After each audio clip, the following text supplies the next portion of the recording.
جمیل نے بڑے اہتمام سے اس کا تعارف بائیوں سے کروایا۔ یہ الیاس آصفی ہے، یہاں گورنمنٹ اسکول میں ماسٹر ہے۔ کوئی کام ہو سیدھی چلی جانا اور الیاس آصفی کا پوچھ لینا۔ پھر ایلی سے بولا، ایلی یہ میرا اپنا گھر ہے، میں نے یہاں 2 سال گزارے ہیں اور اب یہ تمہارا گھر ہے۔ اگر تم نے ان لوگوں کے پاس باقاعدہ حاضری نہ دی تو مجھ سے برا کوئی نہ ہوگا۔ اگلے روز ایلی اسکول گیا تو لڑکے اسے دیکھ کر معنی خیز انداز سے مسکرانے لگے۔ اس روز جماعت میں اس نے پہلا ہی سبق چکلے کے موضوع پہ دیا تاکہ بچوں کے دل میں یہ بات پھوڑا نہ بن جائے۔ ایلی نے کبھی رسمی انداز میں سبق نہیں پڑھایا تھا۔ اس کی باتیں سن کر لڑکے تعجب سے دیکھتے تھے، جیسے کانوں پہ یقین نہ آ رہا ہو، پھر مسکرانے لگتے، بالآخر دوست بن جاتے، حتیٰ کہ وہ شیطان لڑکے بھی جنہیں کنٹرول کرنا مشکل تھا۔ ڈیرے میں واحد شخصیت جس نے ایلی کو متاثر کیا غلام کی تھی۔ غلام سے ایلی کی ملاقات الطاف کے وسیلے سے ہوئی۔ الطاف اور اسد اس کی جماعت کے ایک ذہین لڑکے ارشد کے بھائی تھے۔ الطاف ان لوگوں میں سے تھا جو ہر نو وارث سے تعلقات پیدا کرنے کے خواہاں ہوتے ہیں۔ دعوت کی بات سن کر ایلی نے ٹالا، بھائی ہم تمہارے بھائی سے واقف نہیں، ان سے جا کر کہنا ناواقفوں کو کھانا کھلانا اچھا نہیں ہوتا۔ شام کو الطاف خود چلا آیا۔ السلام علیکم، میرا نام الطاف ہے، میں ارشد کا بڑا بھائی ہوں۔ لیجئے اب تو واقفیت ہو گئی نا، اب گھر چلیے، کھانا ٹھنڈا ہو جائے گا۔ الطاف کی معصومیت اور سادگی سے ایلی بہت متاثر ہوا۔ کھانے پر باتوں کے دوران جب الطاف کو معلوم ہوا کہ ایلی کو راگ سے دلچسپی ہے تو بولا، چلیے آپ کو ایک دوست سے ملواؤں۔ یہ کہہ کر اپنے چھوٹے بھائی اسد کو اشارہ کیا۔ اسد لاہور میں کالج میں پڑھتا تھا۔ وہ گندے ہوئے آٹے کا گولا اچھالتا ہوا ان کے ساتھ چل پڑا۔ جب وہ غلام کے گھر پہنچے تو ایک بچے نے دروازہ کھولا اور بیٹھک کی طرف اشارہ کر کے چلا گیا۔ بیٹھک میں دیوار کے ساتھ 2 کرسیاں رکھی تھیں، ایک طرف چارپائی پر بستر لگا ہوا تھا، دوسری طرف فرش بچھا تھا اور کونے میں غلام نماز ادا کر رہا تھا۔ ایلی اور الطاف چپ چاپ بیٹھ گئے۔ اسد نے کونے میں سے ایک گٹھلی اٹھا کر کھولی، اس میں سے طبلے کی جوڑی نکالی اور گندے ہوئے آٹے کے گولے کو جو ساتھ لایا تھا توڑ توڑ کے اس پہ لگانا شروع کر دیا۔ ایلی حیرت سے دیکھ رہا تھا، گندھا ہوا آٹا طبلے پہ لگایا جاتا ہے؟ غلام نے سلام پھیرا اور کسی سے بات کیے بغیر ستار اٹھائی اور بجانے لگا۔ اس دوران اسد نے مدھم لے میں طبلہ بجانا شروع کر دیا۔ کوئی 10 منٹ کے بعد غلام مؤدبانہ انداز میں اٹھا، معاف کیجیے گا، نماز میں مصروف تھا۔ ایلی کہنے لگا، لیکن آپ تو ستار بجا رہے تھے۔ نہیں تو، میں تو دعا مانگ رہا تھا۔ دعا؟ دعا صرف زبان سے نہیں مانگی جاتی، دل کے تاروں کی لرزش سے مانگی جاتی ہے۔ اسد نے ہنس کے کہا، اور یہ ستار غلام کا دل ہے۔ غلام بولا، میری تو ساری کائنات ہی یہ ستار ہے، اسی سے نماز پڑھتا ہوں، اسی سے دعا مانگتا ہوں، یہی میری بھکتی ہے۔ ایلی کا دماغ بھگ سے اڑ گیا۔ اس کے بعد اس کا دستور ہو گیا، اسکول سے فارغ ہو کر کھانا کھانے کے بعد وہ غلام کے پاس جا بیٹھتا۔ غلام جائے نماز پہ بیٹھا ستار بجاتے رہتا اور ایلی اپنا سر گھٹنوں میں دیے سنتا رہتا، حتیٰ کہ عشاء کی نماز کا وقت ہو جاتا اور ایلی گھر چلا آتا۔ چند ہی دنوں میں ایلی غلام کا دوست بن گیا۔ ایک روز ایلی نے غلام سے پوچھا، تم غلام کیوں ہو؟ کہنے لگا، میں لوگوں کا غلام بننا چاہتا ہوں لیکن نہیں بن سکا، اپنا بننا نہیں چاہتا لیکن بنا ہوا ہوں۔ پھر بھی غلام کیوں کہلاتے ہو؟ اس لیے کہ میں اپنے مرشد کا غلام ہوں۔ تمہارا بھی کوئی مرشد ہے؟ ہاں ہے، میں تو تم کو ہی مرشد بنانا چاہتا تھا۔ تو بنا لو، اندر جتنا گڑ ہوگا اتنا ہی میٹھا ہوگا۔ اچھا، کیا تم میں بھی گڑ ہے؟ پہلے تھا، پر افسوس میں نے سارا بیر بہوٹیوں کو کھلا دیا، اب تو کچھ ذرے ہی بچے ہیں، باقی سب لٹا بیٹھا۔ ایلی ہنسا، تمہاری زندگی میں بیر بہوٹیاں بھی تھیں؟ لگتا تو نہیں۔ میری زندگی میں تو بیر بہوٹیوں کے سوا کچھ تھا ہی نہیں۔ کاش مرشد 10 سال پہلے مل جاتے تو میں بہت بڑا ولی ہوتا۔ پھر بھی شکر ہے اللہ نے بچا لیا، اگر اس کا کرم نہ ہوتا تو نہ جانے کیا ہوتا۔ ایلی نے پوچھا، کیا تم نے مرشد کی جستجو کی تھی؟ غلام کہنے لگا، نہیں، مجھے تو شعور بھی نہیں تھا مرشد کسے کہتے ہیں، یہ تو سرکار قبلہ کی کرم نوازی ہے۔ ایلی نے حاجی صاحب کا تذکرہ چھیڑ دیا اور شہزاد کی بات چھوڑ کر اپنی زندگی کی تمام کہانی سنا دی۔ غلام مسکراتا رہا۔ جب ایلی بات مکمل کر چکا تو کہنے لگا، آپ کے ماتھے کی لکیر ظاہر کرتی ہے کہ آپ سے سرکار قبلہ ضرور ملیں گے۔ میں نے پہلے ہی دن دیکھ لیا تھا۔ آئیے کچھ ذکر کی محفل جمائیں۔ یہ کہہ کر اس نے ستار اٹھائی اور مدھم آواز میں گانے لگا۔ ایلی کو ان ٹھمریوں اور بولوں سے بے حد دلچسپی تھی جو غلام گایا کرتا تھا۔ ایک دن اس نے کہا، یہ گیتوں والی کاپی ذرا مجھے دینا، میں نقل کر کے لوٹا دوں گا۔ غلام کہنے لگا، یہ تو میرے سرکار قبلہ کی کاپی ہے، اس میں گیت نہیں لکھے، مناجاتیں، قوالیاں اور راگ لکھے ہیں۔ ایلی نے اصرار کر کے کاپی غلام سے لے لی اور گھر چلا آیا۔ رات کے 10 بج رہے تھے، یہ سردیوں کے دن تھے۔ اس وقت اس کا لکھنے کو دل نہیں چاہ رہا تھا۔ اس نے سوچا کل نقل کر کے کاپی لوٹا دوں گا، کیونکہ غلام نے تاکید کی تھی کہ کاپی جلد لوٹا دینا۔ رات کے 2 بجے دروازہ بجا۔ ایلی جاگ پڑا، اس وقت کون آ گیا؟ اتنے میں دروازہ پھر بجا۔ مجبوراً اسے اٹھنا پڑا۔ ارے تم؟ غلام مسکرایا، مجھے کاپی دے دو۔ تم کاپی لینے آئے ہو اس وقت؟ ہاں، وہ مجھے سونے نہیں دیتے، فرماتے ہیں ہماری کاپی پیشاب کے مٹکے پہ کیوں پھینکائے۔ ارے تو کیا میں پیشاب کا مٹکا ہوں؟ مجھے کیا معلوم، وہی بہتر جانتے ہیں۔ ایلی کی نیند اڑ گئی۔ وہ جب بھی آنکھیں بند کرتا اس کے روبرو ایک مٹکا آ جاتا جس کی بدبو سے اس کا دماغ پھٹنے لگتا۔ جن دنوں ایلی کالج میں پڑھتا تھا اسے سلسل بول کی شکایت ہو گئی تھی۔ وہ ہر تھوڑی دیر کے بعد پیشاب کی حاجت محسوس کرتا تھا۔ ان دنوں ایلی کا خالہ زاد بھائی ولایت سے میڈیکل کی ڈگری لے کر وطن لوٹا تھا۔ ایلی اس کے پاس چلا گیا۔ وہ کہنے لگا، اگر علاج کرانا ہے تو 8 روز میرے پاس رکو، لیکن یہاں ایک تکلیف ہوگی۔ ہم لوگ رات کا کھانا 7:45 بجے کھاتے ہیں، اس کے بعد سو جاتے ہیں۔ یہی بندش تم پر بھی ہوگی۔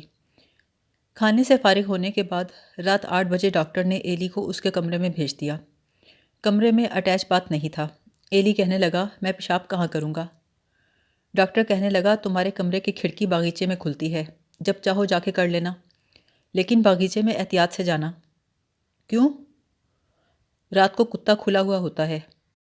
اگلے روز ایلی نے کہا، اب میرا معائنہ کرو تاکہ میں واپس جاؤں۔ ڈاکٹر نے ٹال دیا۔ سارا دن ہنسی مذاق اور سیر تفریح میں گزار دیا۔ یوں ہی ہوتے ہوتے 8 دن گزر گئے۔ آخر ایلی کے صبر کا پیمانہ لبریز ہو گیا۔ وہ سامان باندھنے لگا۔ جب ڈاکٹر نے دیکھا کہ وہ خفا ہو کے جا رہا ہے تو جلدی سے نوٹ بک اٹھائی اور میز لگا کر بیٹھ گیا۔ اچھا، جانے سے پہلے ہسٹری تو بتا دو، تمہیں دن میں کتنی مرتبہ پیشاب آتا ہے؟ ایلی نے کہا، میں نے کبھی گنا نہیں۔ پھر بھی اندازاً یہی کوئی 8-10 بار۔ اور پیاس کی کیا حالت ہے؟ بار بار پانی پیتا ہوں۔ کتنی بار؟ کوئی حساب نہیں، ادھر پانی پیا ادھر پیشاب کیا، دونوں عمل ساتھ ساتھ چلتے ہیں۔ سردیوں میں زیادہ پیشاب آتا ہے یا گرمیوں میں؟ دونوں موسموں میں۔ دن میں کون سے وقت زیادہ پیشاب کرتے ہو؟ صبح کے وقت اور شام کو۔ شام کو سونے سے پہلے یا رات کو؟ شام کو جس وقت لیٹ جاؤں، جب تک نیند نہ آئے تب تک کرتا رہتا ہوں۔ اچھا، جو 8 دن یہاں گزارے ہیں ان دنوں کے کوائف لکھواؤ۔ لیٹنے کے بعد سے سونے تک کتنی مرتبہ پیشاب کیا؟ ایلی نے سوچتے ہوئے کہا، کل تو نہیں کیا۔ پرسوں؟ نہیں، پرسوں بھی نہیں کیا، لیکن دن بھر کرتا رہا۔ دن کی بات چھوڑو، لیٹنے اور سونے کے درمیان کے وقفے کی بات کرو۔ پرسوں سے پچھلے دن کتنی بار کیا؟ نہیں کیا۔ اور اس سے پچھلے دن؟ ایک بار بھی نہیں کیا۔ ڈاکٹر نے کہا لگایا، دیکھو ایلی، میں نے تمہیں 8 دن انڈر آبزرویشن رکھا ہے۔ گزشتہ 8 روز تم نے کمرے میں جانے کے بعد سے لے کر سونے تک ایک بار بھی پیشاب نہیں کیا، حالانکہ تمہارے بیان کے مطابق تمہیں بار بار پیشاب آتا ہے۔ اگر ایک خیالی کتے کے ڈر سے تمہاری بیماری رک سکتی ہے تو بتاؤ یہ بیماری جسمانی ہو یا ذہنی؟ میرے بھائی، آرام سے گھر جاؤ، تمہیں کوئی بیماری نہیں ہے۔ ایلی کے کان میں آج بھی ڈاکٹر کا کہا گونج رہا تھا، تمہارا علاج تو بہت ہی سہل ہے، غسل خانے کے باہر ایک کتا باندھ لو۔ اس رات غلام تو کاپی لے کر چلا گیا، لیکن ایلی ساری رات جاگتا رہا۔ صبح وہ اسکول نہیں گیا، سیدھا ہسپتال چلا گیا۔ وہاں کا انچارج محمد علی اس کا واقف تھا۔ اس نے ایلی کی ہسٹری بڑے غور سے سنی، پھر کہنے لگا، الیاس صاحب، ہمارے پاس مائکروسکوپک ٹیسٹ کا انتظام نہیں ہے، بہتر ہے آپ لاہور چلے جائیں، وہاں کے سول سرجن میرے واقف ہیں، میں ان کے نام خط لکھ دیتا ہوں۔ ایلی اس کی ہدایت کے مطابق لاہور چلا گیا۔ سول سرجن نے پوچھا، کیا آپ پیشاب ساتھ لائے ہیں؟ ایلی کہنے لگا، میں تو ڈیرے سے سیدھا یہیں آیا ہوں۔ سرجن نے ایک اسسٹنٹ کو بلا کر کہا، انہیں پس پاٹ دے دو اور باتھ روم دکھا دو۔ جائیے الیاس صاحب، آپ پیشاب لے آئیے، ابھی 11 بجے ہیں، آپ شام تک آسانی سے ڈیرے پہنچ جائیں گے۔ اسسٹنٹ نے اسے پاٹ پکڑا دیا اور ایلی باتھ روم میں جا بیٹھا۔ 12 بج گئے، اسے پیشاب نہیں آیا۔ 1 بجے، پھر 2 بجے، اس کی پریشانی بڑھنے لگی۔ باتھ روم میں بیٹھے بیٹھے 4 بج گئے۔ باہر ڈاکٹر چلا رہا تھا، ارے بھائی وہ فریکوینٹ یورین کا مریض کیا ہوا؟ اسسٹنٹ کی آواز آئی، کچھ پتہ نہیں ڈاکٹر صاحب۔ بھائی کیا ابھی تک اسے پیشاب نہیں آیا؟ مسخرہ تو نہیں کوئی؟ کہیں پس پاٹ چرا کر نہ لے گیا ہو، ایک کمپاؤنڈر نے کہا۔ ارے بھائی ذرا دیکھنا تو، ڈاکٹر کہا مار کے بولا۔ ایلی نے پاٹ زمین پہ رکھا اور غسل خانے کے پچھلے دروازے سے نکل کر بھاگا۔ اس کی ذہنی پریشانی کا کوئی علاج نہ تھا، صرف ایک غلام کی ستار تھی جسے سن کر وہ سب کچھ بھول جاتا تھا، لیکن غلام کے سرکار قبلہ ایلی کو پیشاب کا مٹکا سمجھتے تھے۔ اسٹیشن سے وہ سیدھا غلام کے گھر پہنچا اور دروازہ کھٹکھٹا دیا۔ اندر سے غلام کی آواز آئی، کون ہے؟ ایلی نے اپنی خفت مٹانے کے لیے کہا، پیشاب کا مٹکا۔ آیا آیا، ابھی آیا، بسم اللہ، غلام نے دروازہ کھولتے ہوئے کہا۔ کہاں رہے 2 دن؟ ایلی بولا، میاں تمہارا ہمارا کیا ساتھ، تم پوتر ہم پلید، تم رنگ پچکاری ہم پیشاب کے مٹکے۔ غلام نے کہا لگا کر کہا، تم تو خوش قسمت ہو بھائی جو صرف پیشاب کے مٹکے ہو۔ جانتے ہو مجھے کیا خطاب ملا؟ کیا؟ سرکار قبلہ کہتے ہیں، غلام تم تو زانی نفس ہو۔ کیا واقعی ایسا کہا ہے؟ تمہاری قسم یہی کہا ہے۔ اس ایک جملے نے ایلی کو اس قدر تسکین دی جو دنیا بھر کے ڈاکٹرز نہیں دے سکتے تھے۔ اس کی زندگی میں جو نئی تلخی پیدا ہوئی تھی اسی وقت ختم ہو گئی۔ ڈیرے میں ایلی 2 کمروں کے چھوٹے سے مکان میں رہتا تھا۔ اس میں باورچی خانہ، غسل خانہ، برآمدہ، صحن، اس کے علاوہ ایک بیٹھک بھی تھی۔ ایلی کا سامان اتنا مختصر تھا کہ ساری چیزیں ایک ہی کمرے میں سما گئی تھیں، باقی سارے کمرے خالی پڑے تھے۔ ایک روز نورانی آ گیا۔ شام کے وقت دروازہ بجا۔ ایلی نے دروازہ کھولا تو ایک سیاہ فام فربا آدمی کھڑا تھا۔ میرا نام نورانی ہے، میں محکمہ تعلیم میں اسسٹنٹ انسپکٹر ہوں۔ میرا تبادلہ ڈیرے میں ہوا ہے، لیکن ابھی مکان کا بندوبست نہیں ہوا۔ ہیڈ ماسٹر صاحب نے مجھے آپ کا پتہ بتایا۔ اگر آپ اجازت دیں تو چند روز آپ کی بیٹھک میں ٹھہر جاؤں؟ میں آپ کو کرائے میں حصہ بھی دوں گا اور آپ جب کہیں گے بیٹھک خالی کر دوں گا۔ ایلی نے غور سے لمبے تڑنگے آدمی کو دیکھا۔ اس کا رنگ سیاہ تھا، چہرے پہ کرختگی تھی، ماتھے پہ تیوری تھی، اور نام تھا نورانی۔ ایلی نے سوچا، سبحان اللہ، کیا نورانیت ہے، اور جواب دیا، جی مجھے کوئی اعتراض نہیں، آپ ٹھہر جائیے۔ نورانی نے شکریہ کہا اور اپنا سوٹ کیس اور بستر لے کر بیٹھک میں گھس گیا۔ وہ ایک خاموش طبع آدمی تھا، سارا دن اپنے کام کاج میں مصروف رہتا یا دورے پہ چلا جاتا۔ ایلی کے لیے اس کی موجودگی نہ ہونے کے برابر رہی۔ نورانی کے چہرے پر ایلی نے کبھی تبسم کی جھلک نہیں دیکھی تھی، ہنسنا تو بہت دور کی بات۔ وہ دودھ بہت پیا کرتا تھا، اس کی میز پہ ہر وقت دودھ سے بھرا گلاس رکھا رہتا، کام کرتے کرتے گلاس اٹھاتا اور 2 گھونٹ پی کے رکھ دیتا، لیکن اتنا دودھ پینے کے باوجود بھی اس کے چہرے پہ رنگ روپ نہیں تھا۔ ایک روز غلام آیا تو ایلی نے اس کا تعارف نورانی سے کروایا۔ جب بعد میں وہ اور ایلی اکیلے بیٹھے تو ایلی کہنے لگا، عجیب آدمی ہے، سارا دن دودھ پیتا ہے اور چہرے پہ ذرا روپ نہیں۔ غلام نے جواب دیا، اس کا جسم لوہے کی خصوصیت کا مائل دکھائی دیتا ہے، وہ کوئی چیز استعمال کرتا ہے، سنکھیا یا کچلا۔ سنکھیا؟ وہ تو زہر ہوتا ہے۔ ہاں زہر ہی ہوتا ہے، اس کے استعمال کرنے والوں کے چہرے پہ کرختگی آ جاتی ہے۔ ویسے الیاس، کرختگی تو تمہارے چہرے پر بھی ہے۔ لیکن میں تو سنکھیا استعمال نہیں کرتا۔ غلام بولا، یہ تمہارے خیالات کی وجہ سے ہے، تمہاری شخصیت میں مٹھاس نہیں تلخی ہے، جذبات میں شدت کی وجہ سے تمہارا سفرہ سودا کی شکل اختیار کر گیا ہے۔ ایلی حیرت سے چلایا، کیا تم طب جانتے ہو؟ غلام کہنے لگا، ہمارے خاندان میں تو صدیوں سے طب ہے، اور تمہیں بتاؤں، ایک زمانے میں میں بھی سنکھیا استعمال کرتا رہا۔ لیکن تمہارے چہرے پہ تو نور ہی نور ہے۔ یہ میرے سرکار قبلہ کی کرم نوازی ہے۔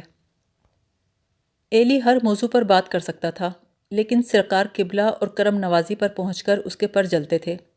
اس روز غلام کو رخصت کرنے کے بعد وہ نورانی کے پاس چلا گیا۔ نورانی بیٹھک کے باہر بیٹھا تھا، اس کی عادت تھی کہ سڑک کی طرف پیٹھ موڑ کے بیٹھتا تھا۔ ڈیڑے میں یہ سڑک بہت مشہور تھی۔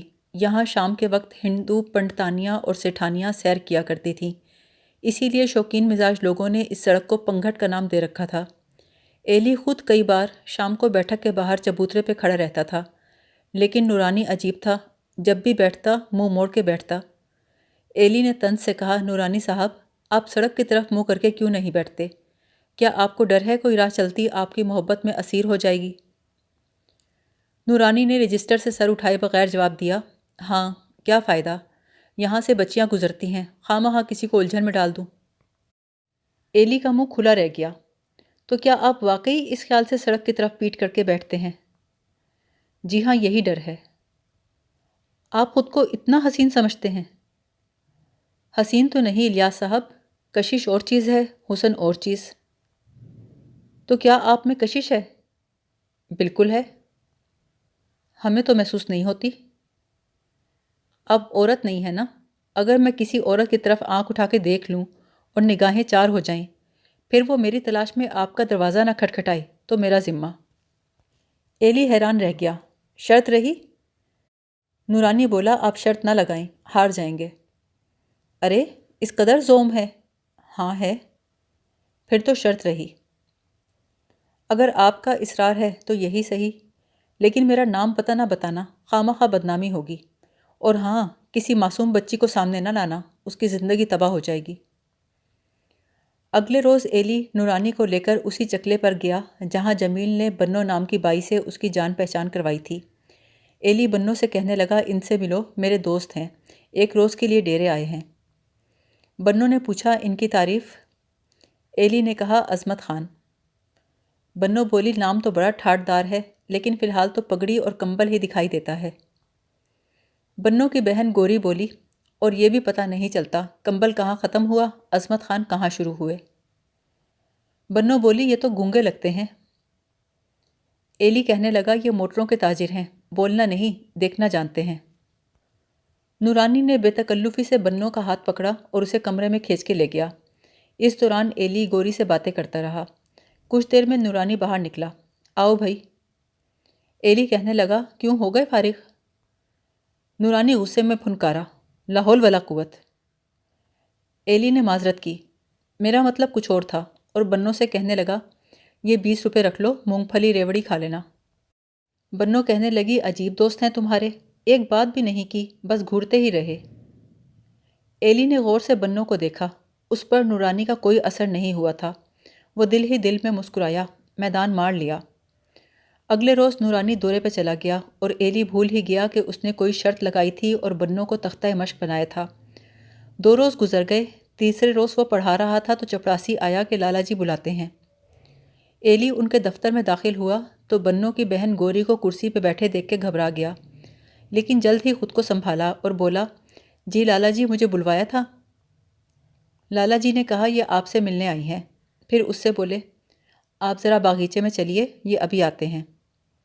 گوری اٹھ کر کمرے سے نکل گئی تو لالا جی نے نگاہیں جھکا کر کہا، الیاس صاحب، مجھے آپ سے یہ توقع نہیں تھی۔ ذرا سوچیے تو بچوں پہ کیا اثر پڑے گا۔ اگر آپ نے ایسی عورت کو بلانا ہی تھا تو گھر پہ بلایا ہوتا۔ ایلی نے جواب دیا، اگر میں بلاتا تو گھر پہ ہی بلاتا۔ اس عورت کا یہاں اسکول میں آنا ہی اس بات کا ثبوت ہے کہ نہ میں نے اسے بلایا ہے، نہ میں اسے جانتا ہوں۔ لالا جی کی عمر پینشن کے قریب تھی، اس لیے وہ کسی استاد سے بگڑتے نہیں تھے۔ انہوں نے غور سے ایلی کو دیکھا اور بولے، اچھا جا کر پوچھئے کیا بات ہے۔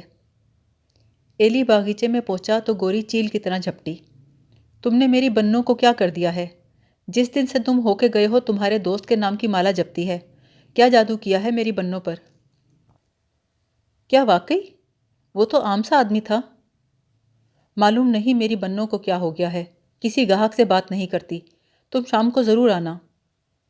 ایلی کا دماغ حیرت سے شل ہو رہا تھا، اس نے جواب دیا، ہاں ضرور آؤں گا۔ اسکول سے چھٹی کے بعد وہ گھر پہنچا تو دروازے میں ایک خط پڑا تھا۔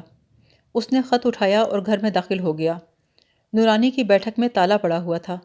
نامعلوم اس کی نگاہوں میں کیا بات تھی، کہیں تعویذ تو نہیں کرتا وہ؟ یہی سوچتے سوچتے اس نے خط کھولا۔ چھوٹے سے کاغذ پر صرف ایک جملہ لکھا تھا، ایلی میں ہمیشہ کے لیے جا رہی ہوں، مجھ سے مل لو اللہ کے واسطے، شہزاد۔ ایلی کے پاؤں تلے سے زمین نکل گئی۔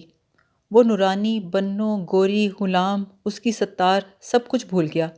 اس کی نگاہوں کے سامنے ایک چہرہ طلوع ہو گیا، ماتھے پہ بڑا سا تل، آنکھیں غمناک، اداسی بھری صورت۔ پھر ایلی کو کچھ سمجھ نہ آیا۔ جب اسے ہوش آیا تو وہ گاڑی میں بیٹھا ہوا تھا اور گاڑی فراٹے بھرتی ہوئی علی پور جا رہی تھی۔